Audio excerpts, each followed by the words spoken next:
कीम साहब, ये चाय के साथ स्नैक्स कौन से खा रहे हैं आप? चलो यार, चाय में केला डुबो के तो नहीं खा रहा ना, मैं ब्रोकली खा रहा। तो ब्रोकली इस टाइम कौन खाता है चाय के साथ? और इसके कोई हाँ, फायदे तो बता दें हमें। ब्रोकली चलो, अब चाय पता नहीं मुझे हजम होगी कि नहीं, नज़र लग जाए ऐसी, बेशक ब्रोकली को भी इसको मेरा पीछे ही कर देता हूँ। ब्रोकली बड़ी फ़ायदेमंद चीज़ है यार ये।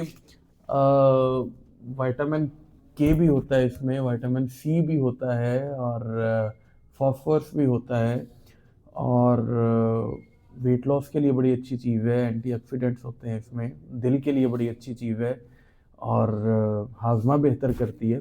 बस ये है कि आप अभी तुम, चूंकि मैं शाम का टाइम है तो अभी मैं खा रहा हूँ, तो मुझे रात तक मेरी एक्सरसाइज भी कुछ ना कुछ हो जाएगी, वॉक हो जाएगी।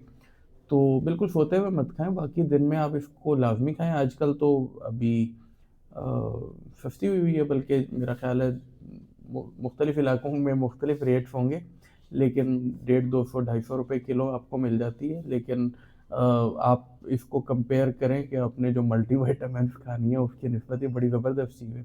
बल्कि अब तो अक्सर होटल्स में आप जाएं, बड़े होटल्स में, तो वहाँ जो सूप्स मिलते हैं तो ब्रोकली के सूप भी मिल रहे होते हैं, या ब्रोकली डली होती है सूप्स के अंदर। तो इसको उबाल के खा लें, बहुत ज़्यादा ना उबालें कि इसके असरात ही जो है वो ख़त्म हो जाएं। तो मतलब इस टाइप की चीज़ें, सलाद वाली जो चीज़ें जो आप वैसे खा सकते हैं ना रॉ फॉर्म में, वो आप अगर रेगुलर खाते रहें तो फाइबर भी है उसके अंदर।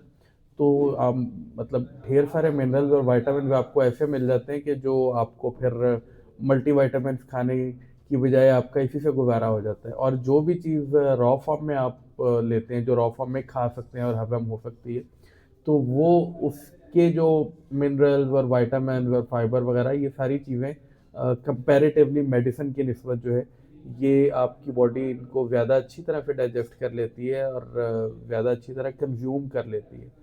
तो बेशक आप चाय में केला डुबो के खा लें, चाय के साथ ब्रोकली खा लें, लेकिन खा लें, आपके लिए फ़ायदेमंद चीज़ है, सबके लिए फ़ायदेमंद चीज़ है।